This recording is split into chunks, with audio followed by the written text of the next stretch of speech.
can I explain a really strange phenomenon about the Christian life? When you start to follow Jesus, and I mean get to the point in your heart where you truly lay down everything. Like you get to the point where you're like, all right, Lord, my future is yours. My plans, my goals, my family, my marriage, absolutely everything is yours. And I trust you with it. This weird thing happens where life seems to get significantly harder. Like way harder. At least this is what I experienced, because you realize now you're not just believing Jesus on an intellectual or theological level where you can know the whole Bible and still not live a laid down life for Jesus. Because in order to follow where the shepherd is leading, you have to let go of your life. You imagine that my attention and my focus is on my will, my plans, my goals over this way. And Jesus, the good shepherd, is walking in this direction. And he's asking me to come and follow, and I'm like, just give me a sec. Like I've got these goals and I've got these things I want to accomplish in my life that I need to do first. I guess you say gradually, but there's been moments where I've really just been like, all right, life is truly but a vapor. Life is so short and I don't want to waste it. Jesus gave his life up for me, and I'm going to lay my life down for him. So I'm just a vessel here on earth. I know my future's secure. I know my eternity is secure with the Lord. I'm going to be with him forever. No matter if I'm hit by a truck today or I live for another 60 years, whatever.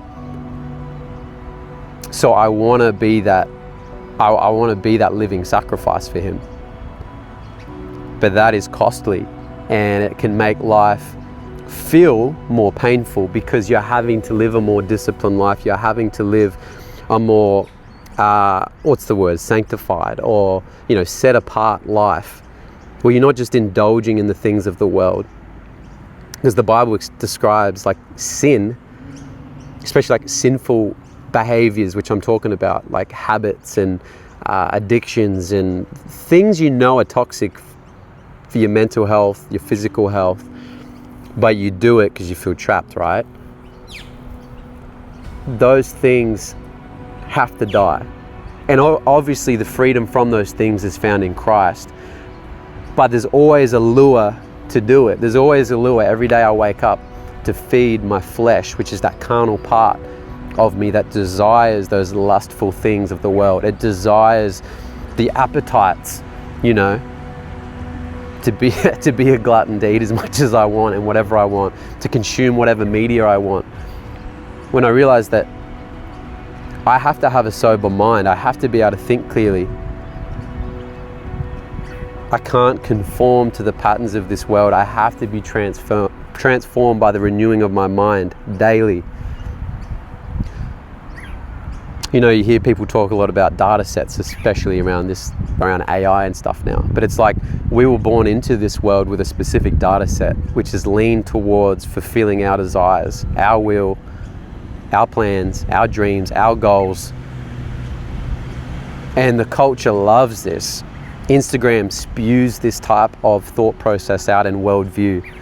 Do what you want to do. Do whatever's best for you. Just live your truth.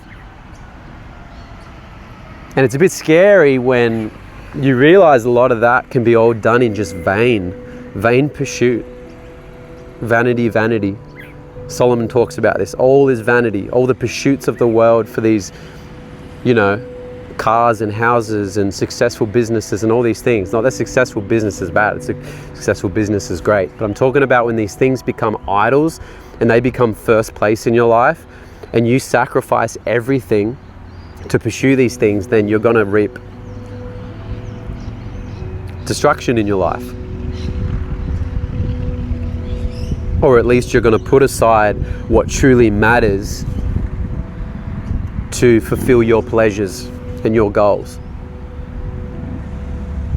So I guess what I'm saying is, Following Jesus is incredibly costly, but the fruit of it will be incredible, because Jesus calls us to store up our treasures in heaven, not here on earth, where moth and rust can destroy it. Don't live your whole life trying to build towards some dream life that's built upon houses and investments and cars and all these tangible things that can just rot and fall apart.